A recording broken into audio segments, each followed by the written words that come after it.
Oh,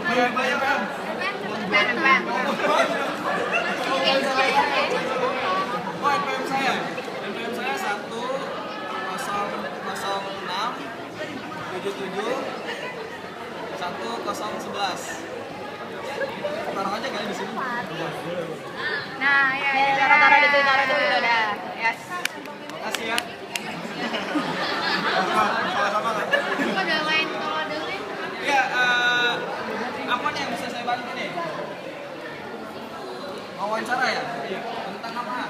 Nah, gini Kak, kita kan dapat tugas nih. Hah? Saya ketua umum BEM FIKOPI. Ketua umum BEM FIKOPI.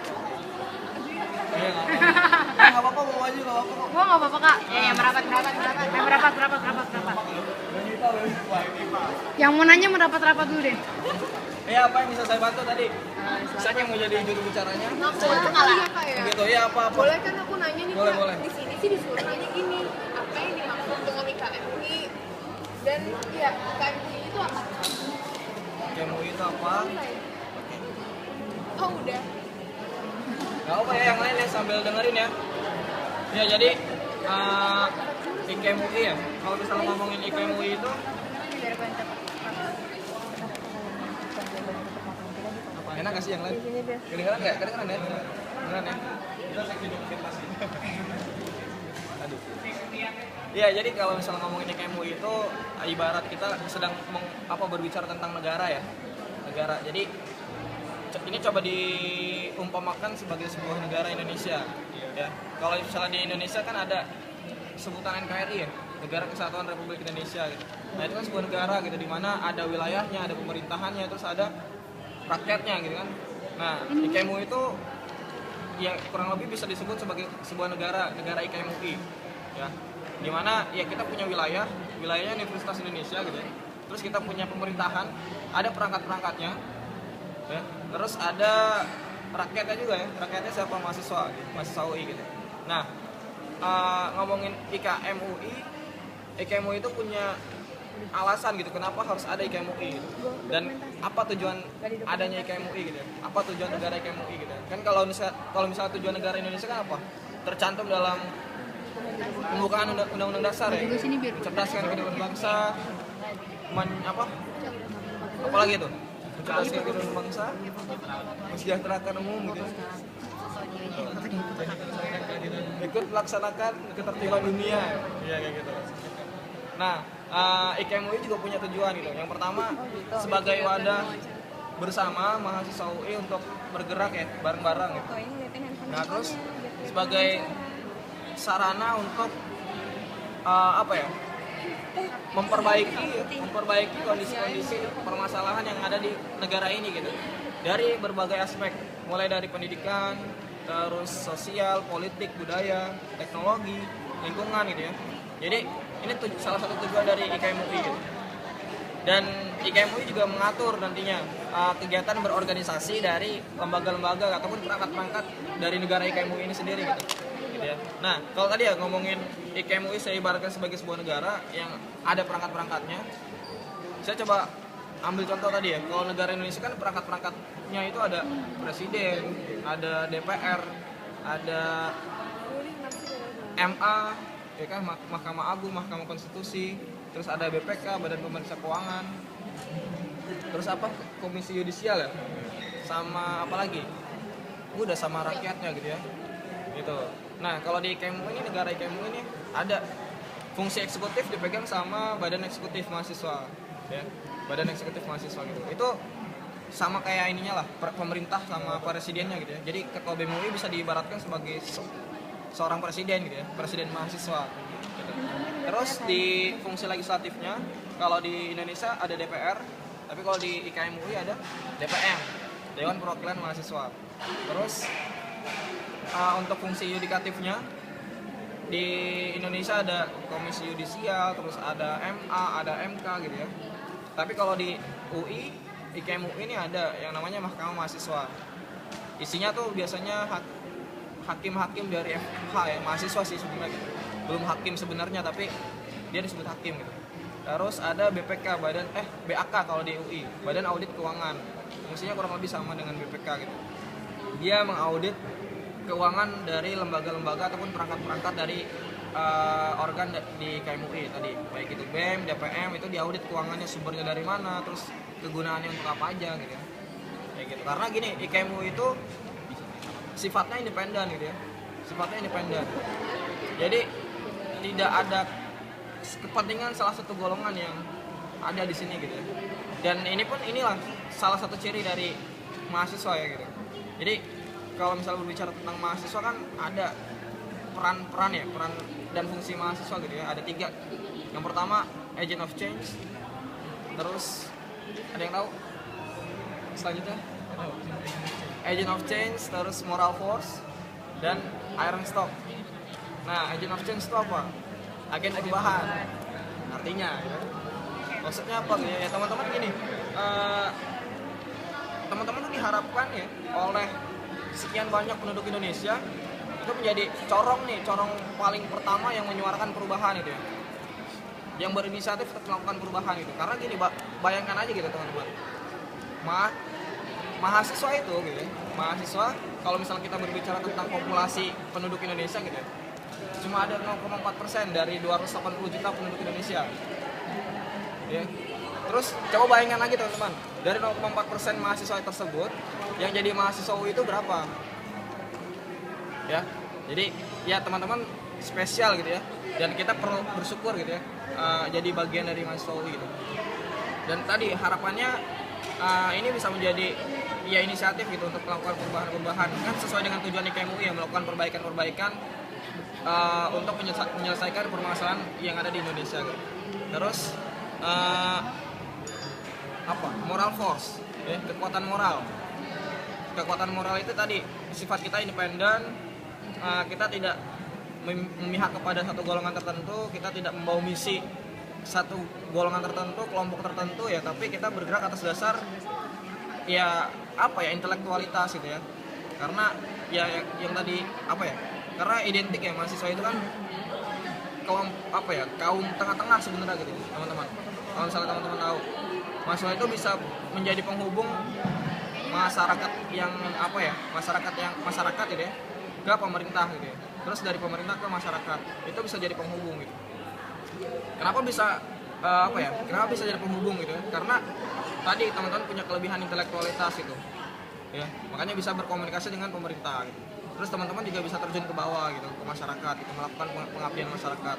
Itu pun salah satu dari tridharma perguruan tinggi gitu ya. Kenapa ada perguruan tinggi gitu? Karena tadi dasarnya perguruan tinggi itu 3 gitu. Perguruan tinggi harus melakukan penelitian, pendidikan, sama pengabdian masyarakat gitu. Jadi kalau misalnya ada salah satu fungsi tersebut tidak dilakukan, berarti itu bisa dibilang bukan sebuah perguruan tinggi gitu. Kayak gitu teman-teman.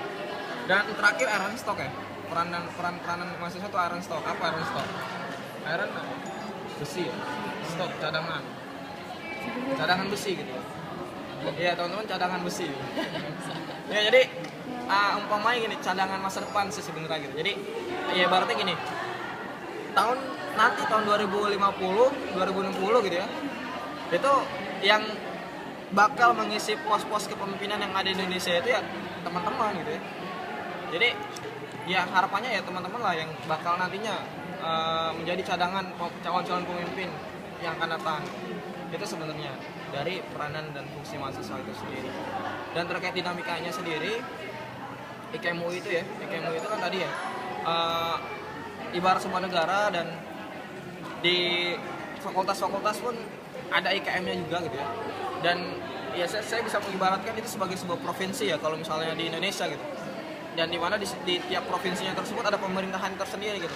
Kayak saya ini ketua umum BEM FIPA UI, ya saya melayani ataupun ya menjadi perwakilan dari teman-teman FMIPA gitu ya di tingkat UI gitu.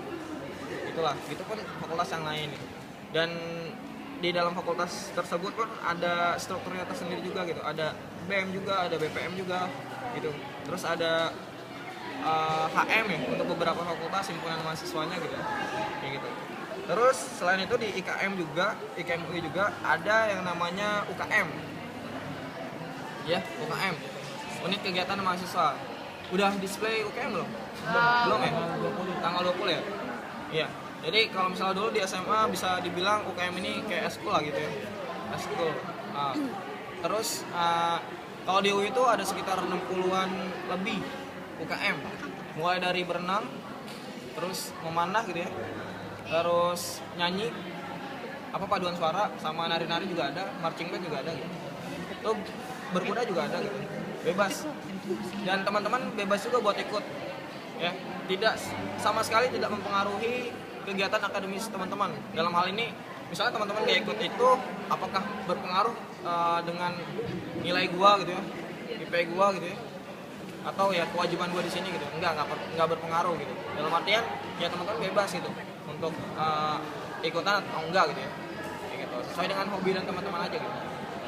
Itu terus ada BO Badan Otonom, itu ada BO Salam UI, ya, sama BO Pers Suma Suara Mahasiswa, kayak gitu. Itu kurang lebih IKM UI. Jadi IKM UI itu apa? Kalau aku sih bilang sih kayak itu seperti suatu dasar bagi pemerintahan ataupun organisasi yang ada di Universitas Indonesia. Iya. Gitu ya. Nah, kalau menurut kakak sendiri untuk kegiatan akademis yang ada di Universitas sendiri apa aja, Pak? Oke, kegiatan akademis. Yang jelas ini, sebelumnya untuk proses akademisnya sendiri, mungkin teman-teman sudah tergambar ya lewat proses OBM kemarin. Ya, pada ikut OBM kan ya? Masih nggak OBM? Vokasi nggak ada UB. Oh, vokasi nggak ada OBM. Ya jadi OBM itu kan yang ikut OBM mana yang ikut OBM? Ayo stres-stres. Stres-stres. Ya, itu kan diajarin tuh ada konsep belajar CL ya. OBM CL ya, apa Pak? tuh? Collaborative learning ya. Terus ada CML apa tuh CML? PBL ya, PBL ya. PBL apa tuh? Problem based learning ya. Sama apa lagi? LS skill, learning skill. Itu CML, IT Ya tadi CML. buku itu. CML apa? Iya, betul. Ya, jadi sekarang tuh bukan lagi untuk teman-teman kuliah gitu ya, bukan lagi yang namanya ya guru center gitu ya, teacher center gitu, tapi ini lebih ke student center gitu. Jadi ya partisipasi teman-teman nanti di kelas itu sangat mempengaruhi bagaimana jalannya kelas itu sendiri gitu ya. Gitu. Makanya ada konsep collaborative learning, ada tadi problem based learning gitu ya. Kayak gitu teman-teman. Dan untuk kegiatan akademis yang lain gini,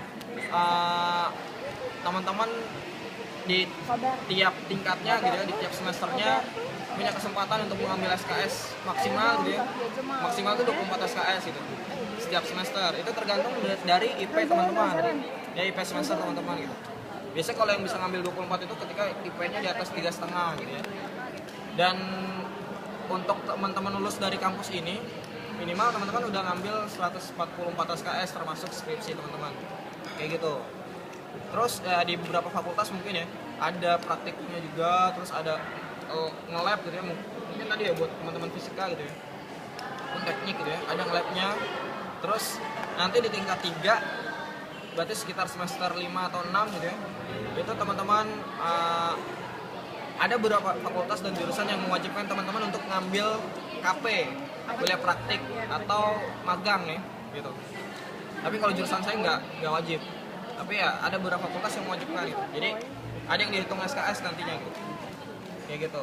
Terus apa lagi ya kegiatan akademis ya, pokoknya gini, teman-teman nggak bakal, pokoknya kalau kuliah itu tergantung teman-teman ya, teman-teman mau masuk atau enggak gitu ya, itu tanggung jawabnya teman-teman lah gitu. Teman-teman nggak bakal dicariin lagi sama guru gitu, nggak bakal dipanggil lagi orang tuanya sama guru kalau udah nggak masuk berapa hari, 2 hari 3 hari gitu ya. Kan kalau dulu dipanggil sama BK gitu ya, sama BK dipanggil-panggilin, dipanggil orang tuanya, dikasih surat teguran gitu, enggak. Kalau sekarang enggak, bebas teman-teman gitu ya. Yang jelas ketika teman-teman memilih untuk tidak masuk kuliah, berarti teman-teman harus sadar nanti konsekuensinya di akhir gitu ya. Entah itu baik nilai atau apapun gitu ya, ataupun pas ujian teman-teman bisa atau enggak gitu ya. Kayak gitu. Jadi dituntut kedewasaan dan tanggung jawab teman-teman sendiri dalam kuliah. Itu aja sih untuk kegiatan akademis. Kalau kakak sendiri kan sebagai ketua BEM itu kegiatannya kakak itu ngapain aja kan? Itu ngeganggu waktu kuliahnya kakak nggak? Ngeganggu akademiknya nggak? Oke. Ya kegiatan di organisasi ya, kegiatan saya gitu. di organisasi. Sebenarnya gini, kalau kegiatan BEM itu sendiri sesuai dengan tujuan IKM tadi ya, memperbaiki ya berbagai macam permasalahan gitu ya. Cuma fungsinya sebenarnya ada dua gitu, fungsi lembaga eksekutif gitu ya, pelayanan dan pengabdian. Jadi ya sebisa mungkin nih BEM gitu ya, saya bersama teman-teman itu melayani teman-teman di fakultas gitu, baik dalam hal apa, pembiayaan kuliah gitu, advokasi pembiayaan kuliah, advokasi fasilitas gitu. Karena gini, teman-teman saya sendiri gitu ya yang ada di kampus gitu ya, bisa jadi mereka kesulitan gitu untuk bayar kuliah gitu ya, untuk dapat beasiswa gitu ya. Makanya ya BEM inilah memfasilitasi gitu dan coba mengadvokasikan kondisi tersebut agar bisa diselesaikan gitu ya. Terus keluar juga gitu. Ini insya Allah juga tanggal 18 sampai tanggal 24 saya akan ada Komserv gitu ke Desa Lebak gitu. Di situ kami ngelakuin pengabdian masyarakat gitu di Desa Lebak, Banten. Gitu. Ya itu salah satu bentuk tadi ya, adanya kampus untuk apa, pengabdian masyarakat gitu. Jadi ya di sinilah implementasi kita sebagai mahasiswa gitu, untuk terjun ke masyarakat ya kan. Kita bantu mereka, kita berikan pelajaran kepada mereka gitu ya, pelatihan kepada mereka gitu agar mereka mandiri gitu. Kayak gitu. Terus ya sejauh ini ketika ditanya apakah mengganggu gitu ya kegiatan akademis gitu ya itu dikembalikan lagi sih sebenarnya kepada teman-teman ya gitu ya, karena ini pilihan sebenarnya gitu ya untuk teman-teman aktif di organisasi juga kuliah gitu ya, atau teman-teman tidak aktif sama sekali di organisasi gitu ataupun kegiatan apapun ya, gua kuliah aja gitu. Cuma sejauh ini sih kalau untuk saya sendiri masih bisa ini ya, masih bisa ke inilah yang inilah, iya masih bisa ke handle ya, walaupun nggak bagus-bagus amat juga gitu. Itu kiat-kiatnya apa? Kiat-kiatnya minum jamu. Enggak. Kiat-kiatnya gini sih teman-teman, kalau dulu saya diajarkan sama abang-abang saya gitu ya. Dulu ada Bang Jai namanya, ngasih Fasilkom 2007. Dia Mapres 2 UI. Ya. Dia ngasih tips ke saya gitu ya. Dia juga dulunya wakil ketua BEM Fasilkom.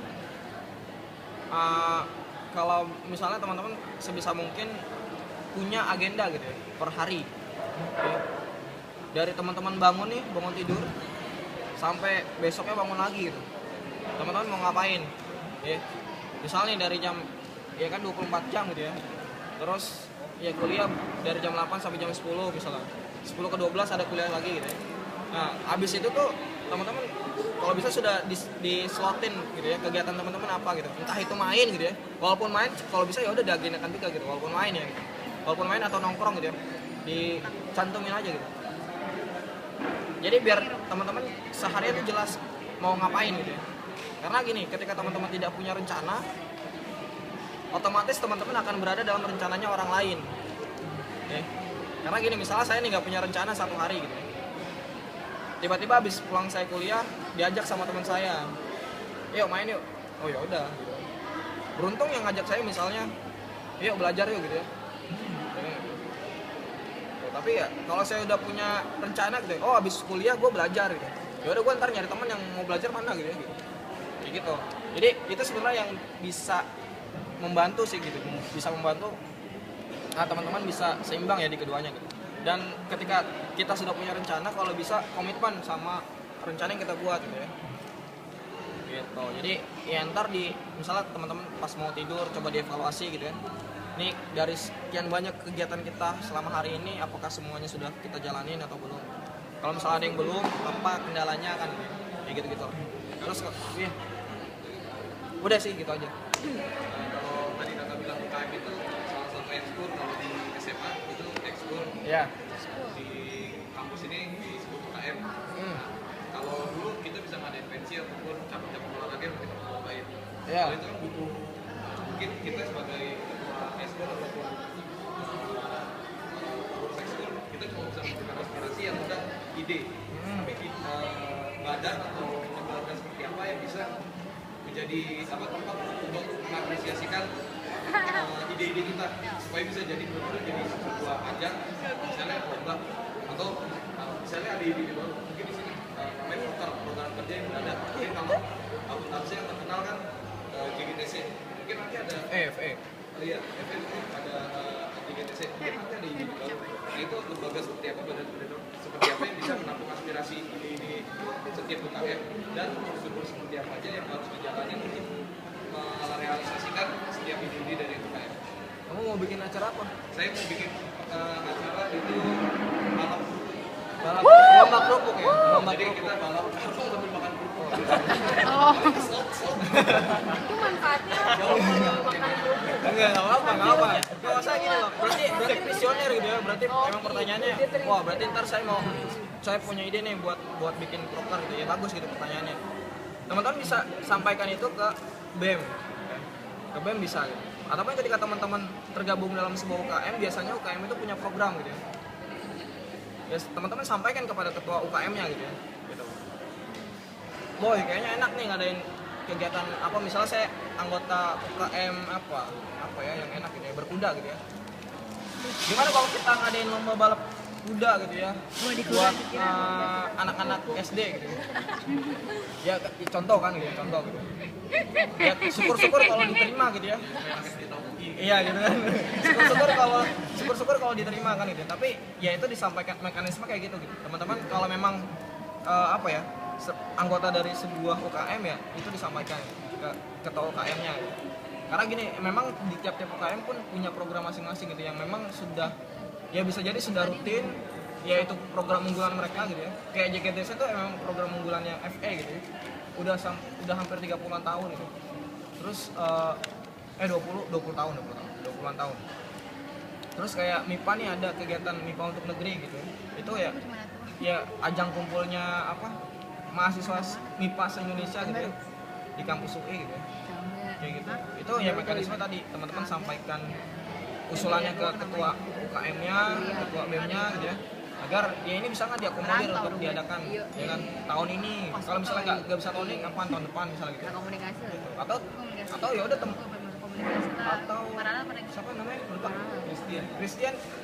Kristen aja yang jadi ketua UKM-nya gitu. Jadi kan enak tuh ya.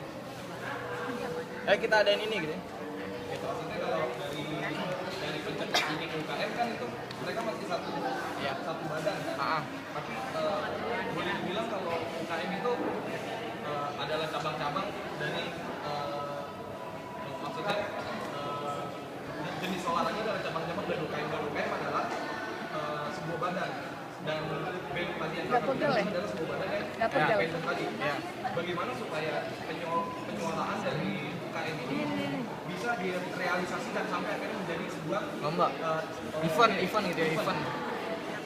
Mungkin mulai dari Sama. Anak BTA kan? Ya. Anak BTA kan? pengajuan proposal. Iya, gue pernah lihat di BTA. Pengalaman saya Pernah ada di BTA misalnya. Ya. dan itu saya akui itu tidak mudah dan saya nggak pernah pulang di angkatan Pernah ikut BTA berteman. kalau emang ada ide buat acara prosedurnya badan independen itu udah punya prosedur, kita bisa menjalannya. Oh iya. Nah, kalau kakak sendiri dari ketua BEM Iya. Lanjut. dari kakak sendiri itu gimana Prosedurnya gitu. untuk bisa merealisasikan Merealisasikan sebuah event. Yang jelas prosedurnya kalau memang ini awalnya tidak ada gitu ya, tidak ada ya, yang jelas lewat ini mekanisme dari awal ketika memang proses suksesi lembaga gitu ya. Karena agak sulit ketika memunculkan event yang baru di tengah-tengah kepengurusan gitu ya. Gitu. Kenapa saya bilang di tengah-tengah suksesi lembaga gitu? Karena ketika suksesi lembaga itu biasanya nih calon-calon ketua gitu ya, ketua UKM, ketua BEM gitu ya, ketua DPM gitu. Itu biasanya mereka menjaring aspirasi. Lo mau ngadain kegiatan apa nih gitu? Nih gue pengen maju jadi ketua ini misalnya, bukan dalam artian ya lo bisa bantu gua gitu, atau ya kita bisa kerja sama gitu, kayak gitu. Biar ntar tahun depan tuh ada kegiatan ini. Prosedur kayak gitu. Atau gini, mungkin teman-teman mengibaratkan gini, waktu di school kalau school pengen bikin apa gitu ya, harus disampaikan dulu ke OSIS gitu ya. Ntar OSIS yang lanjutin ke sekolah gitu. Tapi kalau di sini sebenarnya tiap-tiap UKM punya kesempatan untuk ngadain event itu sendiri gitu ya. Jadi misalnya UKM punya ide ini, apakah harus dikomunikasikan dulu ke BEM gitu ya? nggak perlu gitu. Yang penting teman-teman punya ide tersebut, bisa ngejalaninnya, ya udah tinggal diundang yang lain gitu untuk datang kayak gitu. Masalah perizinan itu masalah dari UKM tersebut ataupun dari lembaga BEM ataupun DPM tersebut ke birokrat kampus gitu, baik itu ke rektorat kalau untuk tingkat UI ya, bagian direktur kemahasiswaan gitu ya, direktur fasilitas gitu, atau yang di tingkat fakultas ke manajer kemahasiswaan, manajer fasilitas juga gitu, kayak gitu. Dari mana Kak? Biayanya itu biasa gini teman. Ini sebenarnya salah satu yang membuat ya kalau menurut saya keuntungan ya teman-teman ada di organisasi gitu. Yang jelas gini, biayanya beberapa persen dari ya sekian persen lah ya dari birokrat kampus gitu. Ya selebihnya gitu ya bisa dibilang sekitar 90%, 95% gitu ya. Itu teman-teman nyari sendiri. Nah terus Kak, sampai saat ini nih, sampai detik ini hal yang paling sulit itu apa sih yang udah Kakak, kayaknya rintangan paling sulit jadi ketua BEM itu untuk ngurusin hal-hal yang kayak gitu tuh apa sih? Hal yang sulit. Rintangan tersulit ceritanya. Rintangan tersulit itu gini teman-teman. Nih kalau ini berarti nanya ke saya ya. Kalau di MIPA itu kemarin gini, ada kondisi di mana semester pendek ya. Semester pendek itu biaya per SKS-nya itu dulu ya, tahun sebelumnya itu 200.000 ya, 200.000 per SKS. Tiba-tiba pihak fakultas mengusulkan gitu ya, gimana kalau biaya SKS-nya dinaikkan jadi 300.000 ya. Ya udah teman-teman pada teriak kan gitu ya. Mahal banget gitu kan, kalau mahal segini gue nggak bisa ikut SP gitu kan. Ya udahlah, itu yang teman-teman sampaikan ke kita gitu, dan coba diadvokasi sama BEM gitu ya ke pihak fakultas gitu ya. Ya sudah, kita adakan dialog gitu kan. Ini sebenarnya angka 200.000, angka 300.000 itu keperluannya untuk apa kan gitu ya. Sebenarnya ya kita rasional juga gitu. Kalau emang ternyata mereka perlu 300.000 ya, karena ya ibaratnya kalau misalnya 200.000 dipaksain nggak jalan gitu ya, ya kasihan juga kan itu. Cuma yang jelas ketika angka 300.000 itu keluar, itu alasannya kenapa gitu. Jangan sampai ya ini cuma kemauan mereka doang gitu, kemauan mereka nyari duit yang banyak gitu ya gitu. Itu akhirnya dinaikkan gitu. Makanya itu cukup ya panjang lah prosesnya gitu, sampai ya ketika kita udah melayangkan surat, ya bukan surat apa ya, kayak ibaratnya suara terbuka gitu ya, lewat spanduk besar gitu ya. Kita bilang kalau mahasiswa menolak kenaikan harga biaya SP gitu ya. Ya sampai-sampai ditegur dan segala macamnya, ya kita ajukan dialog gitu kan. Ini kenapa alasan kita mengajukan segini gitu. Karena tahun sebelumnya segini kita punya data, kalau misalnya teman-teman yang ikut SP sekian banyak, dan kalau misalnya sekian banyak ini ikut SP dengan biaya segini, insya Allah bisa tertutup semuanya gitu kan gitu. Kita punya alasan kayak gitu dan ya sudah, ya pihak fakultas ya ngasih penjelasan juga kalau ternyata kita kebutuhan kita segini gitu ya. Makanya harus dinaikkan segini. Akhirnya ujung-ujungnya ya ngambil jalan tengah gitu ya, dinaikin tapi 250.000 gitu. Ya itu sebenarnya apa ya, ya satu hal yang kalau bagi saya sendiri kegagalan ya, karena saya nggak bisa buat ya paling nggak tetap gitu harga 200.000, tapi akhirnya naik gitu. Walaupun sebenarnya teman-teman nggak masalah juga gitu dengan angka segitu, kayak gitu sih. Jadi Kak, aku juga mau tanya lagi nih, sebelum jauh yang melangkah ya, tadi kan Kakak ngejelasin di KMUI itu adalah suatu dasar untuk pemerintahan organisasi yang ada di UI ini sendiri. Ya. Nah, bisa nggak Kakak kasih tahu sama kami semua struktur organisasi? Kalau di SMP kan, kalau di pemerintahan Indonesia kan ada MPR, Presiden, DPR dan seterusnya. Nah, kalau untuk di IKM, IKM UI sendiri gimana? Dan lalu kan kita sama-sama tahu BEM itu sejenis OSIS yang ada di SMA, ya kan? Nah, itu sekiranya kalau seandainya kita ikut di BEM itu penting nggak? Dan keuntungannya apa? Dan soalnya ada isu yang bicarain kayak gini Kak, kalau seandainya ada yang bilang gini, kalau seandainya kamu nggak ikut BEM maka susah untuk dapetin temen untuk bergaul, karena di UI itu kehidupan sosialnya itu mereka melihat ininya, maksudnya kayak model pangkat gitu, entah itu ketua BEM atau apa gitu. Bisa jelasin nggak? Ya, Ya tadi sebenarnya kurang lebih sama gitu ya dengan negara Indonesia sendiri itu. Ya organ-organnya gitu yang ada di KMUI.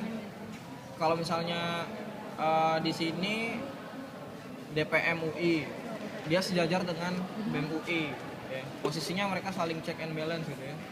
Terus dari BEM UI terus ada BEM fakultas gitu kan, dan dia sifatnya sejajar juga sebenarnya gitu, tidak komando ya gitu. Dalam artian BEM UI nggak bisa nih seenaknya minta ataupun nyuruh-nyuruh ke BEM fakultas untuk ngelakuin ini misalnya gitu. Enggak, kita semua sejajar.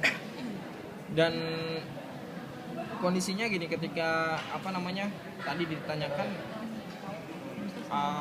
keuntungan gitu, keuntungan dan terus apakah isu yang tadi bilang kalau misalnya aktivitas sosial di sini seperti itu ya, saya bisa bilang ya nggak begitu gitu sebenarnya gitu. Dalam artian gini, kalau misalnya dibilang keuntungan sih saya bilangnya gini, teman-teman punya kesempatan untuk memberikan manfaat sebaik-baiknya untuk orang lain gitu ya, ketika teman-teman ikut di organisasi gitu.